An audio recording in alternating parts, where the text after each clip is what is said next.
Vamos aí dar início à nossa entrevista coletiva. Eu, como sempre, deixo claro uma coisa aqui. O que eu sei, eu respondo. O que eu não sei, eu não respondo. Né? Não vou inventar nada aqui. Vai lá, Vicente, você que é o controlador oficial. Sim, senhor. Dando início, então, à coletiva, convido a Secretaria de Comunicação do Governo do Estado de Mato Grosso, o jornalista Rafael Medeiros, para dirigir sua pergunta ao vice-presidente sobre a audiência concedida aos secretários de Estado sobre o Conselho da Amazônia. Por favor, jornalista.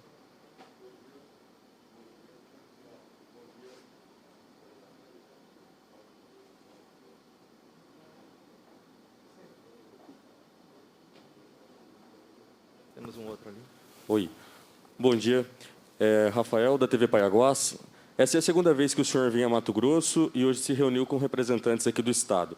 Eu gostaria que o senhor falasse o que os representantes do Estado passaram para o senhor, já que estamos na fase final da operação, e o que o governo federal vai fazer em relação a isso.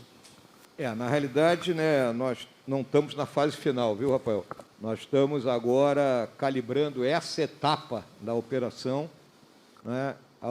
Esse tipo de operação, na nossa visão, ele terá que continuar indefinidamente até que a gente consiga efetivamente debelar as ilegalidades que são cometidas em termos de desmatamento, queimada, venda de madeira, etc. e tal, e outras aí. A nossa conversa com o governo do Mato Grosso, ela sempre tem sido extremamente produtiva.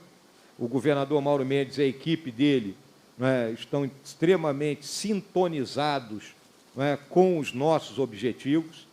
E aí eu quero deixar claro para vocês que depois da primeira reunião do Conselho Nacional da Amazônia Legal, um dos objetivos foi efetivamente parar as queimadas e o desmatamento. Então, daí a questão da Operação Verde Brasil 2 ter sido desencadeada. E o nosso secretário da Casa Civil, ele deixou claro a visão do governo e apontou as áreas onde os problemas hoje são mais prementes, principalmente aqui na região noroeste do estado, lá na região de Colniza, pela própria situação dessa região afastada, aqui, vamos dizer assim, do epicentro administrativo, de Cuiabá. As próprias Forças Armadas têm dificuldade por não terem unidades sediadas mais perto, então nós estamos, pouco a pouco, aí dentro do planejamento aqui do Comando Conjunto Barão de Melgaço, buscando avançar para apoiar as ações que o governo do Estado está realizando lá. Então, isso foi o aspecto tratado. A segunda pergunta pela TV Cultura, a jornalista Geisiane Lemos. Por favor, jornalista, sobre o combate do desmatamento em Mato Grosso. Bom dia. Meu nome é Geisiane, da TV Cultura. Minha pergunta é sobre esses dias de operação que começou agora dessa segunda fase, foram identificados quantos garimpos ilegais? Uma boa pergunta essa aí, deixa eu ver aqui, porque eu não tenho de cabeça esse dado. O que nós temos aí que foi realizado foi a operação em um garimpo aqui, situado aqui na fronteira, ali quase com a Bolívia. É um garimpo que tinha uma quantidade enorme de pessoas lá. E agora, a gente tem que entender que nós sempre estaremos dando combate a esse tipo de ilegalidade, mas em algum momento nós teremos que enfrentar de frente essa questão da exploração mineral. O Estado, e aí eu falo o Estado, a União, como grande responsável pelo território, tem que ter uma legislação pertinente, que se permita que a atividade de mineração ocorra dentro dos parâmetros que respeitem o meio ambiente, a nossa legislação ambiental, e que o que for lá extraído seja em proveito de todos, ou seja, que dê emprego e renda para as pessoas que lá irão trabalhar, que seja uma atividade legal que cobre impostos e, com isso, entre recursos para o Caixa do Tesouro do Estado do Mato Grosso e, obviamente, para a União também, e não dessa forma aí como está sendo feito, tá bem? Então, nós continuaremos a dar combate aí nas ilegalidades, mas, por enquanto, é importante que a gente tenha em mente essa visão de futuro, tá bom? A terceira pergunta será feita pela TV Vila Real, da Rede Record. O jornalista Antônio Carlos Silva perguntará sobre desmatamento e grilagem de terras. Bom dia, vice-presidente. Antônio Carlos Silva, TV Record, Cuiabá, TV Vila Real. O desmatamento na Amazônia, entre abril de 2019 e agora abril de 2020, aumentou 171%. O Tribunal de Contas da União aponta que a relação desmatamento-grilagem de terras gera para o próprio governo um prejuízo de 2 bilhões e 400 milhões devido a, como o senhor acabou de dizer, dessa ilegalidade. Nós temos aí cerca de 20 mil garimpeiros ilegais na terra Yanomami. E a Comissão Pastoral da Terra, ela aponta que na Amazônia, em 2019, nós tivemos 1.254 conflitos de terra com 27 assassinatos. Eu estou apontando esses 3 ou 4 problemas para mostrar a complexidade que é a Amazônia e saber do senhor como enfrentar essa complexidade. O que o governo federal tem feito de providências para enfrentar, porque não é um problema só, são vários problemas. Muito obrigado aí pela pergunta, Antônio. Essa questão é complexa, né? E ela é complexa exatamente por todas essas variáveis envolvidas e óbvio que também existem, né, aqueles dados que são repetidos, né, inúmeras vezes e não têm consistência. Então, uma coisa nós reconhecemos plenamente, né? Houve aumento do desmatamento? Houve aumento do desmatamento, né? Dentro desse desmatamento, a gente sabe que tem desmatamento legal, né? Ou seja, em cada propriedade dentro da Amazônia, 20% pode ser desmatado, 80% tem que ser preservado, né? E, terceiro lugar, né, compete ao Estado brasileiro, em todos os níveis, né, impedir que as ilegalidades ocorram. A amplitude da área requer, né, uma ação constante. Não adianta a gente pegar agora, por exemplo, operamos 1 mês, 2 meses, daqui a pouco recolhe todo mundo, a turma da ilegalidade ela vai voltar com a mesma velocidade com que estava agindo antes. Então, essas operações têm que ser continuadas até que a gente consiga estabelecer bases permanentes de combate à ilegalidade. No planejamento do Ministério do Meio Ambiente, é para se estabelecer 20 bases permanentes na região amazônica.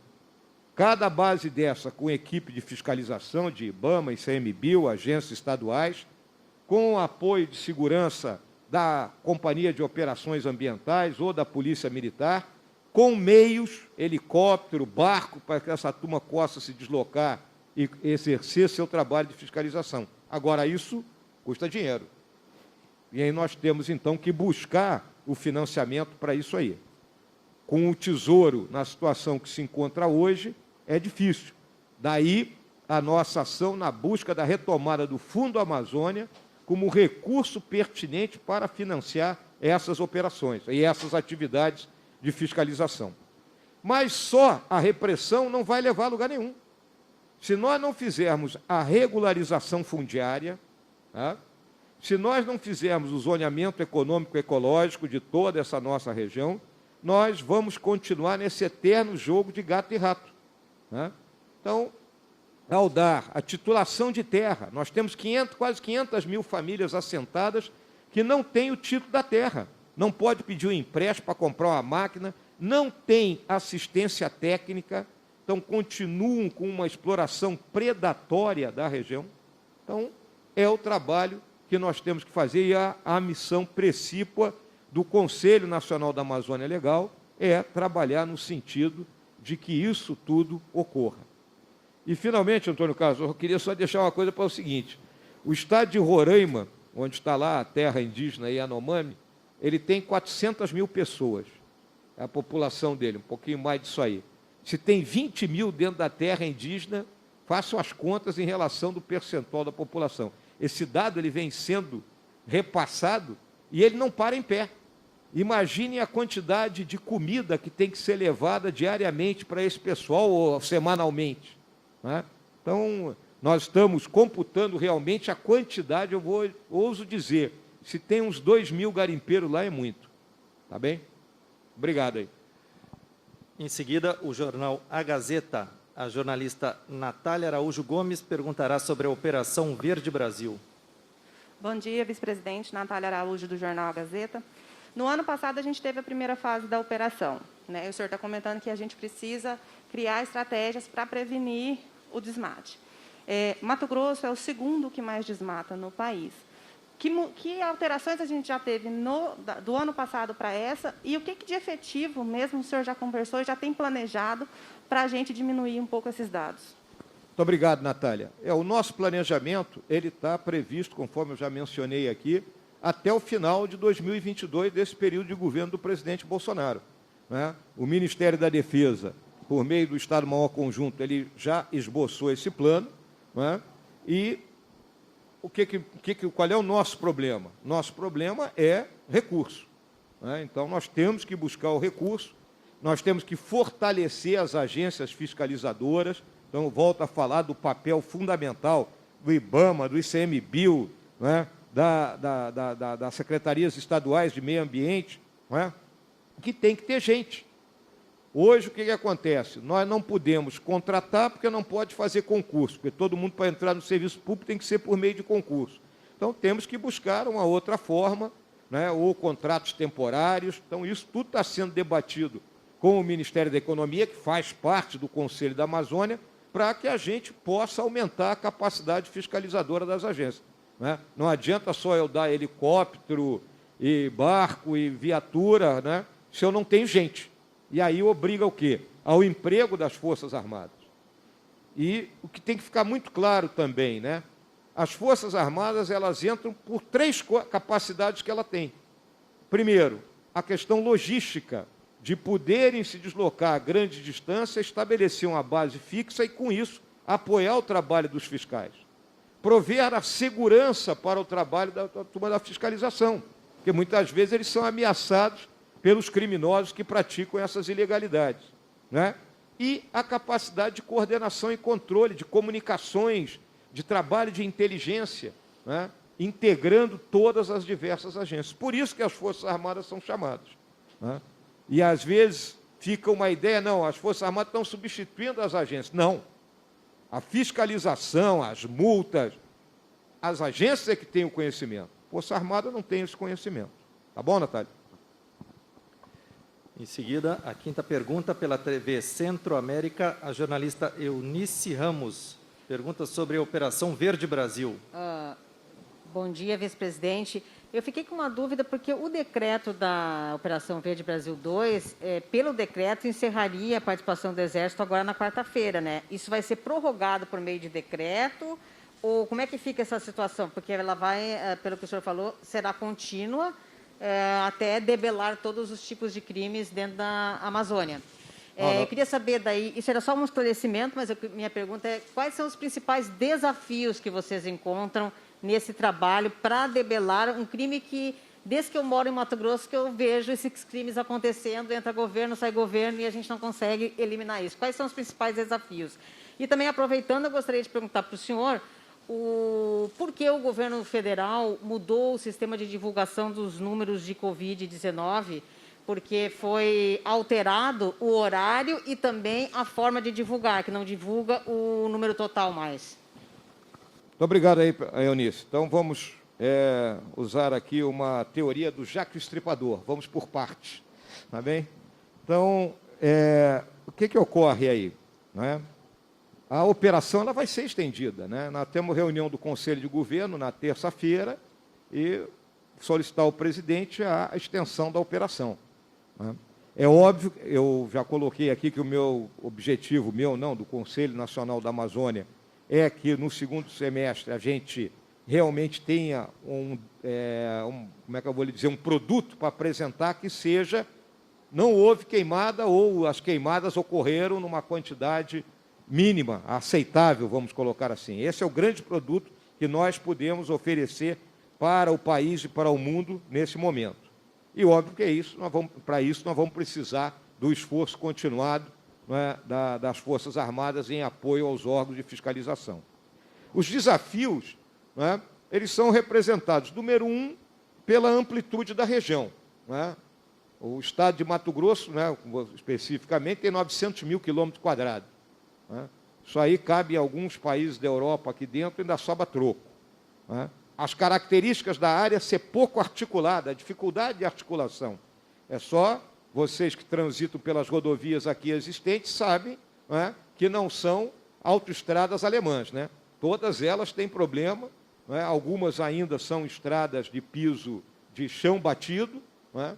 E que favorecem a essa série de ilegalidades pela própria dificuldade do Estado em conseguir exercer a fiscalização. Mesmo hoje, não é, o Estado do Mato Grosso usa um sistema avançado para o monitoramento, que é o Planet, não é, um sistema satelital, que é um dos objetivos do Conselho Nacional da Amazônia Legal, que nós tenhamos um sistema único e facilitando a vida de todos os interessados.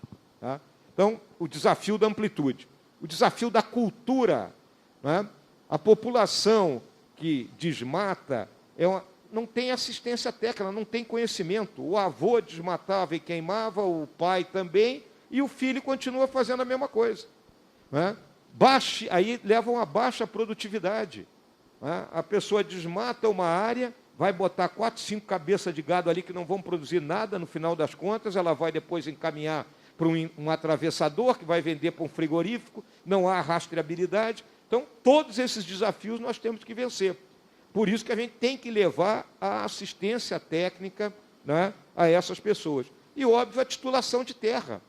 Nós temos uma quantidade enorme ainda de terras federais que não tem dono. Se não tem dono e você não tem condições de controlar, a turma invade, a turma faz a grilagem, vende depois. Então, nós temos que ter a titulação de terra, daí o projeto de lei 2633, que está lá no Congresso para ser votado, e que traria, né, um alívio para essa questão. Mesmo com a efetivação de tudo que está previsto no PL 2633, nós ainda teremos 50 milhões de hectares de terras livres na Amazônia, né, que ainda terão que ser efetivamente controlados. E a tua última pergunta, né, essa questão da divulgação dos dados não passou por mim, então não posso te dizer assim qual foi o processo decisório que levou a isso, né, dessa divulgação em um horário mais tarde e apenas os dados do dia. Hoje tivemos X infectados e X, infelizmente, aí, óbitos, cabendo a cada um fazer o somatório a posteriori. É óbvio que se isso não agradar a sociedade como um todo, os organismos de controle existentes irão determinar que o governo mude a sua forma. Tá bem? A próxima pergunta pela TV Brasil EBC, o jornalista Carlos Molinari consultará sobre a extração ilegal de madeira na reserva do Xingu. Bom dia, general. Carlos Molinari, TV Brasil. É a questão indígena, a reserva do Xingu, e eles sempre reclamam muito que madeireiros, toureiros invadem a área para tirar madeira, até porque lá é um dos locais mais preservados. A Operação Verde Brasil também agiu nessa área da reserva indígena do Xingu? Exatamente, eu acho que foi na terceira semana de operação, não foi, o Salgado? Na terceira semana eles agiram lá, era a área ali do batalhão foi daqui de Cuiabá, né? 44 BI apoiou as ações dos fiscais. Agora, é aquela história, a terra indígena é uma terra enorme e como controlar a invasão, né? Nós temos que ter meios de comunicação, né? O monitoramento, porque isso aí, a terra indígena, não é responsabilidade do Estado do Mato Grosso, é responsabilidade do governo federal, leia-se FUNAI, né? Então, o posto da FUNAI, ele tem que avisar as autoridades, está ocorrendo a entrada de pessoas não autorizadas dentro da terra indígena e, consequentemente, o órgão de fiscalização tem que avançar para lá e buscar retirar essas pessoas. São terras enormes, não é? Eu tenho a minha visão que os indígenas, eles deveriam, né, ter a sua própria capacidade de, respeitando a legislação, eles fazerem o manejo da sua terra, de modo que eles tivessem os recursos necessários para a sua sobrevivência, não é, como seres humanos, não é, para que tenham, digamos assim, capacidade de as suas famílias serem autossustentadas e não dependerem aí de programas assistenciais do governo. A gente vê, infelizmente, os nossos indígenas vivendo em terras que poderiam lhes dar o sustento, né, em situações ainda muito precárias. Tá bom? A sétima e última pergunta será feita pela jornalista Érica Oliveira, do site Olhar Direto, e será sobre a pandemia de Covid-19. Bom dia, vice-presidente. Eu fugi do tema porque da última vez que o senhor esteve aqui, nós estávamos aí no início da pandemia no país, e eu me lembro que na época o senhor classificou como uma epidemia de internet. Eu queria saber qual é a leitura que o senhor faz da epidemia hoje aqui no país, e só para complementar da pergunta da Eunice, enquanto representante do governo federal, como é que o senhor responde a essas críticas de que o governo está tentando aí ocultar as mortes através dessa nova metodologia? Tá, muito obrigado aí pela tua pergunta, Érica. Eu não classifiquei de epidemia de internet, eu disse que foi a primeira epidemia transmitida pelos meios de comunicação que nós temos hoje na era da internet, onde nas nossas redes sociais circulam todo tipo de dados e, óbvio, de remédios, né? Você deve receber aí no seu WhatsApp, né, todos os tipos de fórmula capaz de impedir que você seja contaminada pelo Covid-19. Né? O nosso país é um país desigual. Né? Isso aí, ninguém tem dúvida disso aí, além de suas dimensões continentais. Então, essa pandemia ela está dentro do país, distribuída de formas totalmente distintas. Aqui no estado de Mato Grosso, ela não tem a dimensão, né, que teve em São Paulo, no Rio de Janeiro, no Ceará, no Amazonas, no Pará.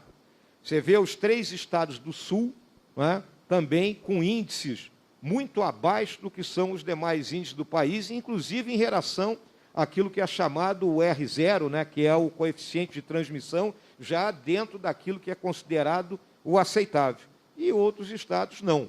Né? Então, qual seria o grande papel do governo federal? E que aí levou a toda sorte de discussões. Né? Número 1, o governo federal deveria buscar os melhores protocolos de tratamento e disseminá-los. E aí a discussão da cloroquina. Né? Agora, você sabe que um protocolo de tratamento, o médico e o paciente é que vão decidir no final. Né? Eu posso dizer aqui, atenção, o melhor protocolo de tratamento aqui vai ser suco de limão com beterraba. Né? E o paciente e o médico não aceitarem. Então, o governo tem que buscar apresentar esses protocolos e quem quiser vai aderir ou não. Em segundo lugar, é a questão da logística, dividida em 2 coisas. Assegurar que pessoal especializado esteja distribuído por todo o Brasil, face à nossa desigualdade, para poder apoiar o combate à pandemia. E, óbvio, né, os equipamentos e o recurso necessário para que estados e municípios realmente a enfrentem. Em relação a essa questão dos dados, eu não vejo que o governo queira escolher os dados. Ele mudou a metodologia de apresentar. Né? Ele não apresenta os números totais, que fica, obviamente, basta você somar com o dia anterior. E óbvio, né, que cada um dos estados ele fornece esses dados. Então, nós ainda temos uma discussão sobre subnotificação, né, essa discussão continua. Né? Óbvio que também, na minha visão particular, muita gente falece, não tem como dizer de que faleceu, taca a Covid-19 aí e segue o baile. Né? Mas, saindo dessa discussão do varejo, que eu considero, o importante é que o país todo, né, entenda que nós vamos ter que conviver com essa pandemia durante o tempo necessário para que uma de 2 coisas ocorra. Ou que apareça um fármaco capaz de realmente se contrapor aos efeitos da doença, ou que seja descoberta uma vacina. Até lá, nós vamos conviver nessa sazonalidade e tendo que o quê? Harmonizar aquilo que eu chamo da tríplice curva.